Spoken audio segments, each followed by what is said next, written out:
মাছের তেল পুঁই শাক এইভাবে বানিয়ে খেয়ে দেখুন, মুখের স্বাদ লেগে থাকবে। এক থালা ভাত নিমিষেই শেষ করে ফেলবেন। এই রেসিপি একবার তৈরি করলে বারবার তৈরি করার ইচ্ছে করবে। নমস্কার বন্ধুরা, আমরা চ্যানেল কুকিং চ্যানেলে সবাইকে স্বাগত জানিয়ে আবারও চলে এসেছি। তো যে সকল বন্ধুরা আমার চ্যানেলে নতুন হয়ে এসেছেন, যারা প্লিজ চ্যানেলটি সাবস্ক্রাইব করে আমার পাশে থাকবেন, আর যারা ফেসবুক থেকে দেখছেন তারা পেজটাকে ফলো করে রাখবেন। তো স্কিপ না করে পুরো ভিডিওটি দেখার অনুরোধ রইল। তো চলুন লাইক দিয়ে ভিডিওটি দেখা শুরু করবেন, ভিডিওটি শেয়ার করি। আর এখানে দেখুন সেই মাছের তেলটা আমি নিয়ে চলে এলাম। আর দেখতে কতটা সুন্দর লাগছে দেখুন বন্ধুরা, একবার দেখে বুঝতেই পারছেন। একেবারে কিন্তু মানে দেখুন এগুলো মেটে হয়ে গেছে। এরপর আমি মাছের তেলটাকে খুব ভালো মতো করে বেছে নিচ্ছি। তো দেখুন বাছতে কিন্তু খুব একটা সময় লাগে না, খুব ভালো মতো করে কিন্তু বাছানো হয়ে যাবে। এই যে এখান থেকে আমি এইভাবে দেখুন, এই যে এই সুতোটা এইভাবে টেনে নেব, আর টানতে টানতে খুব সুন্দর করে কিন্তু বেরিয়ে যাচ্ছে, দেখে বুঝতে পারছেন। একটা এইভাবে টানলে কিন্তু খুব সহজেই বেরিয়ে আসছে। আর এই যে দেখুন কত বড়টা হয়েছে। আর এই যে দেখুন এই দিকটা যখন হয়ে যাবে, পেছন দিকটাকে একটু এইভাবে দেখুন টেনে নিচ্ছি। আর এই যে এইভাবে টানলে কিন্তু অবশ্যই সবগুলোই কিন্তু বেরিয়ে আসছে। আর এই যে এই মোটাটাও কিন্তু বের করে নিতে হবে। দেখুন এই যে বের করে নিচ্ছি এই মোটাটা, এটাও কিন্তু ফেলে দেব। এই দেখুন বন্ধুরা খুব ভালো মতো করে পরিষ্কার করে কিন্তু ধুয়ে নিয়েছি। আর দেখুন একটাও কিন্তু ভুতিগুলো নাই, এইভাবে পরিষ্কার করে কিন্তু ধুয়ে নিতে হবে। এখন দুটো আমি পেঁয়াজ নিয়েছি, তো পেঁয়াজ দুটোকে কেটে নেব। প্রথমে পেঁয়াজের এইভাবে মুখ দুটোকে মানে কেটে নিচ্ছি, এরপরে খোসাটা ছাড়িয়ে নিচ্ছি, তারপরে ধুয়ে নেব, তারপরে ফিরে আসছি। পরে খুব সুন্দর করে পেঁয়াজগুলোকে কেটে নিচ্ছি। এখানে পেঁয়াজটা আপনারা কম বেশি করে নেবেন। তো এইভাবে পেঁয়াজগুলোকে খুব সুন্দর করে আমি কেটে নিচ্ছি।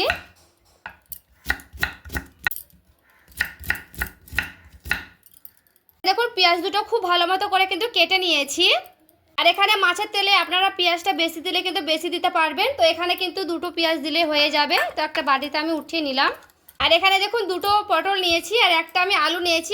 আলুর খোসাটা কিন্তু আগে থেকে ছাড়িয়ে নিয়েছি। এরপরে আলুটাকে এইভাবে কেটে নিচ্ছি।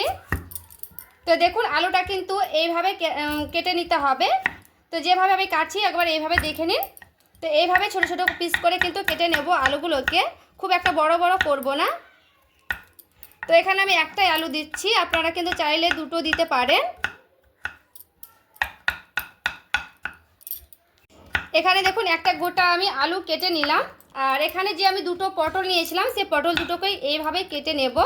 তো আমি পটলের খোসাগুলো ছাড়াবো না, এইভাবে হালকা করে একটু ঘষে নিচ্ছি। তো দুই সাইজের মুখটাকে কেটে নিয়ে এইভাবে হালকা করে ঘষে নিলেই হয়ে যাবে।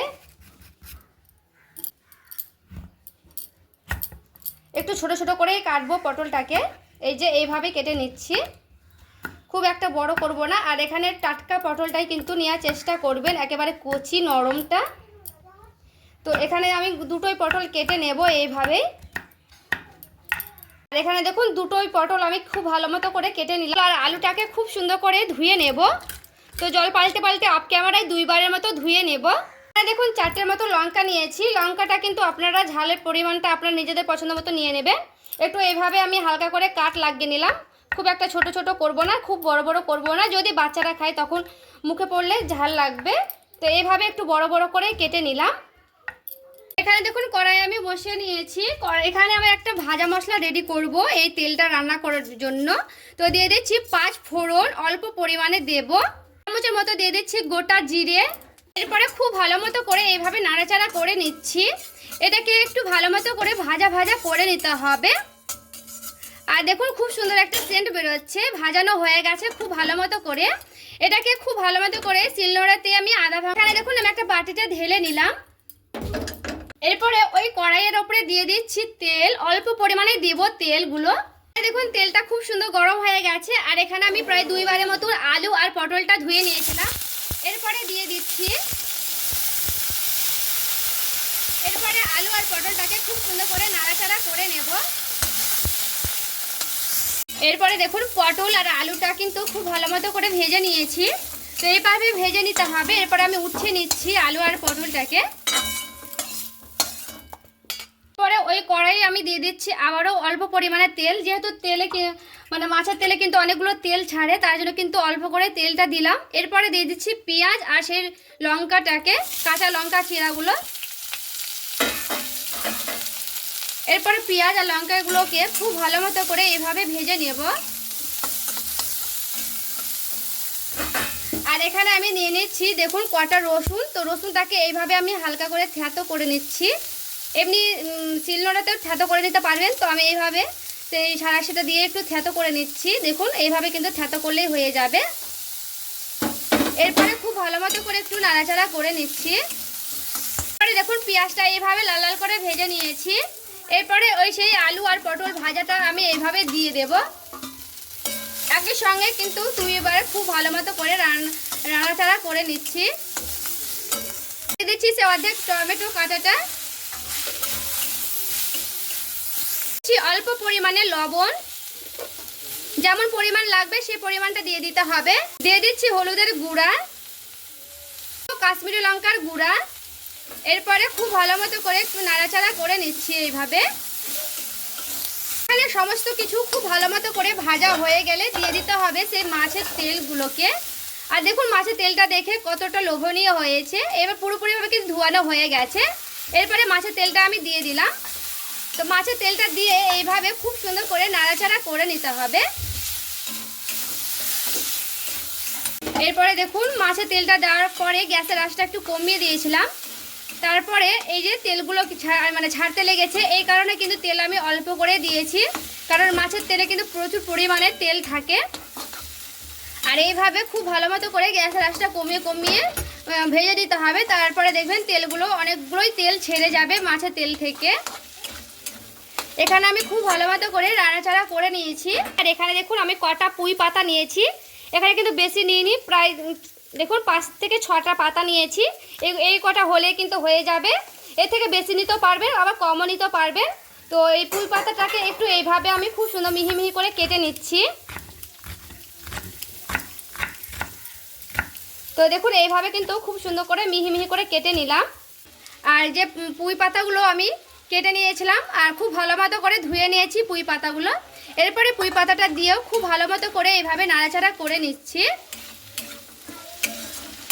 এখানে চাইলে আপনারা বেগুনও দিতে পারবেন। সমস্ত কিছুকে দিয়ে খুব ভালো মতো করে একটু ঢাকা দিয়ে দিলাম। গ্যাসের আঁচটা কিন্তু আমি এখানে কমিয়ে দেব। এরপরে গ্যাসের আঁচটা কমিয়ে দিয়ে ঢাকা দিয়ে রেখেছিলাম প্রায় 1 মিনিটের মতো। আর এই যে দেখুন বাকি যে মাছের তেল ছিল সেইগুলো তেল ছেড়ে গেছে। এরপরে গ্যাসের আঁচটা বাড়িয়ে দিয়ে খুব ভালো মতো করে নাড়াচাড়া করে নেব। এখানে প্রায় আমার আলুগুলো সুন্দরভাবে সেদ্ধ হয়ে গেছে। আমি একটা ভেঙেও দেখাচ্ছি। এই যে দেখুন এখানে আলুগুলো আর পটলগুলো পারফেক্টভাবে সেদ্ধ হয়ে গেছে। তো এখানে আমি যে পুঁই পাতাটা দিয়েছি, পুঁই পাতাটা দিয়েও প্রায় 5 মিনিটের মতো রান্না করতে হবে। এতে করে পুঁই পাতাগুলো খুব সুন্দর একেবারে মানে সেদ্ধ হয়ে মিশে যাবে। তো এখানে খুব ভালো মতো করে এইভাবে নাড়াচাড়া করে নিতে হবে অনবরত। এখানে আমি স্বাদের ব্যালেন্স ঠিক থাকার জন্য দিয়ে দিচ্ছি অল্প পরিমাণে চিনি, ভেজে রেখেছিলাম। এরপরে দিয়ে দিচ্ছি। এটা করে দেওয়ার কারণে যে একটা গন্ধ করে মাছের তেলে, সে কিন্তু মাছের তেলটা গন্ধ করবে না। আর এখানে আমি 1 চামচের মতো দিলাম, বেশি কিন্তু দিলাম না। এরপরে খুব ভালো মতো করে নাড়াচাড়া করে নিতে হবে। দেখুন বন্ধুরা পুরোপুরিভাবে রেডি হয়ে গেছে। আর দেখুন কতগুলো তেল ছেড়েছে। আর মাছের তেলে অবশ্যই করে তেলটা কিন্তু কম দিবেন, সরষের তেলটা, যেহেতু মাছের তেল থেকে পুরোপুরিভাবে মাছের তেল ছেড়ে গেলে অনেকগুলো তেল হয়। তো এইভাবে খুব ভালো মতো করে নাড়াচাড়া করে নিয়েছি। আর এখানে আমি মাছের তেলটা নামিয়ে নিচ্ছি, তারপরে দেখাচ্ছি ফাইনাল লুকটা কেমন হয়েছে মাছের তেলের রেসিপিটি। দেখুন নামিয়ে নিয়ে চলে এসেছি। আর দেখতে দেখুন কতটা লোভনীয় হয়েছে। আর নামিয়ে নিয়ে চলে এসেছি গরম গরম এই ধোয়া ওঠা ভাতের সঙ্গে। বন্ধুরা জাস্ট এই ধোয়া ওঠা তেল খেতে দারুণ লাগবে। এই দিয়ে 1 থালা ভাত নিমেষে শেষ করে ফেলবেন। অনেক রকম করে তো মাছের তেলের রেসিপিটি তৈরি করেছেন, পুঁই পাতা দিয়ে একবার হলে ট্রাই করবেন নতুনভাবে। তো আজকের রেসিপি কেমন লেগেছে অবশ্যই কমেন্ট করে জানাতে ভুলবেন না। ভালো লেগে থাকলে প্লিজ লাইক করবেন আর চ্যানেলটাকে সাবস্ক্রাইব করে আমার পাশেই থাকবেন। দেখা হচ্ছে আরও একটি রেসিপির সঙ্গে। সবাই ভালো থাকবেন, সুস্থ থাকবেন।